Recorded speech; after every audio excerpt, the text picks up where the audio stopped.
오늘은 정말 드라마틱하고 또 신비로운 이야기로 가득한 한 인물의 삶 속으로 깊이 들어가 보려고 합니다. 바로 복음사가 성 마르코입니다. 자, 우선 이 마르코라는 이름부터가 좀 범상치 않습니다.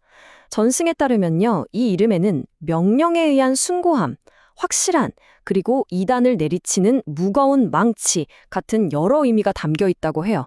마치 그의 인생 전체가 이 이름 안에 예고된 것만 같죠? 그의 놀라운 이야기를 제대로 따라가 보려면요, 이런 순서로 한번 살펴보겠습니다. 먼저 이름의 의미부터 시작해서 그가 어떻게 복음서를 쓰게 됐는지, 그리고 알렉산드리아에서의 순교, 또 어떻게 베네치아의 수호성인이 되었는지, 마지막으로 시대를 초월한 기적들까지 쭉 훑어볼게요. 자, 그럼 본격적으로 시작해보죠. 대체 그 이름 뒤에 숨겨진 진짜 마르코는 어떤 인물이었을까요? 그는 그냥 제자 중 한 명이 아니었어요. 이게 중요합니다. 그는 초기 기독교의 핵심 가르침을 기록으로 남긴 뭐랄까 역사가이자 기록가, 즉 복음사가였던 거죠. 당시 로마에 있던 신자들이 제발 좀 기록으로 남겨달라고 그렇게 간청을 해서 스승인 베드로의 가르침을 받아 적기 시작한 거예요. 그리고 나중에 그 원고를 베드로가 직접 확인하고 이거 맞아 하고 승인까지 해줬다고 합니다. 그런데 좀 충격적인 이야기가 전해지는데요. 자기가 사제가 될 자격이 없다고 생각해서 글쎄요, 자기 엄지손가락을 잘라버렸다는 거예요. 정말 극단적인 겸손의 표현이었겠죠. 그런데도 운명은 그를 가만두지 않았습니다. 스승 베드로가 그를 알렉산드리아의 주교로 임명하거든요. 자, 이제 알렉산드리아에 도착했습니다. 여기서부터 정말 신기한 일이 벌어지기 시작하는데요. 그 첫 번째 기적이 아주 평범한 상황에서 터져 나옵니다. 이야기는 이렇습니다.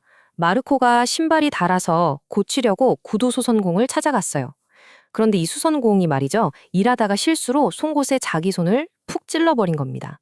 피가 나고 아파하는 그 순간 마르코가 기적을 보여주는데요. 이 놀라운 장면을 목격한 수선공과 그의 가족들은 그 자리에서 바로 마르코의 신앙을 받아들이게 되죠. 근데 여기서 진짜 재미있는 포인트가 있어요. 이 기적을 촉발시킨 게 바로 수선공의 외침이었다는 겁니다.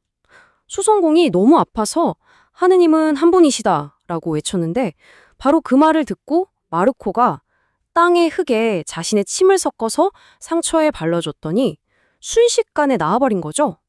자, 이렇게 기적을 행하고 따르는 사람들이 점점 늘어나니까 어떻게 됐을까요? 당연히 이걸 위협으로 느낀 사람들이 나타나기 시작합니다. 위험의 그림자가 드리워지기 시작한 거죠. 그리고 결국 일이 터집니다. 부활주일 미사를 드리고 있는데 갑자기 이교도 사제들이 군중을 이끌고 들이닥쳐서 마르코를 붙잡은 거예요. 목에 밧줄을 묶고는 저 들소를 도축장으로 끌고 가자 이렇게 소리치면서 정말 잔인하게 온 거리를 끌고 다녔다고 합니다. 그렇게 끌려다니다가 결국 감옥에 갇히게 되는데요. 정말 인생에서 가장 어둡고 끔찍한 순간이었겠죠? 그런데 기록에 따르면 그는 혼자가 아니었다고 해요.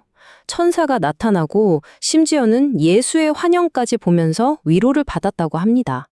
이 환영 속에서 예수가 그에게 내 복음사가 마르코야, 두려워하지 마라 이렇게 말했다고 하는데요. 이 한마디가 바로 다음 날 그가 겪게 될 끔찍한 운명에 맞설 수 있는 힘을 주었던 거죠. 결국 다음 날 그는 또다시 끌려다니다가 숨을 거둡니다. 순교한 거죠. 그런데 여러분, 이게 끝이 아니었어요. 오히려 여기서부터가 진짜 그의 전설이 시작되는 지점입니다. 그가 마지막으로 주님, 제 영혼을 당신 손에 맡깁니다 라고 말하며 숨을 거두는 순간 갑자기 하늘에서 어마어마한 우박 폭풍이 쏟아졌다고 해요. 그의 시신을 불태우려던 사람들이 이 폭풍 때문에 다 흩어져 버렸고, 덕분에 기독교인들이 그의 시신을 수습할 수 있었던 거죠. 자, 이제 시간은 꽤 흐릅니다. 거의 400년이 지났어요. 그리고 마르코의 이야기는 이제 바다 건너 아주 유명한 한 도시에서 완전히 새로운 막을 열게 됩니다. 서기 468년, 베네치아의 상인들이 정말 대담한 계획을 세웁니다. 알렉산드리아에 있는 성 마르코의 유해를 훔쳐서 베네치아로 가져오자는 거였죠. 거의 척보작전 수준이었습니다. 이 유해를 옮기는 과정도 정말 기적의 연속이었습니다.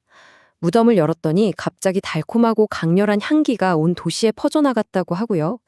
배를 타고 바다로 나갔을 때는 엄청난 폭풍을 만나서 거의 침몰할 뻔했는데 그때 성 마르코가 꿈에 나타나서 거의 육지에 다 왔다고 알려져서 배를 구할 수 있었다고 합니다.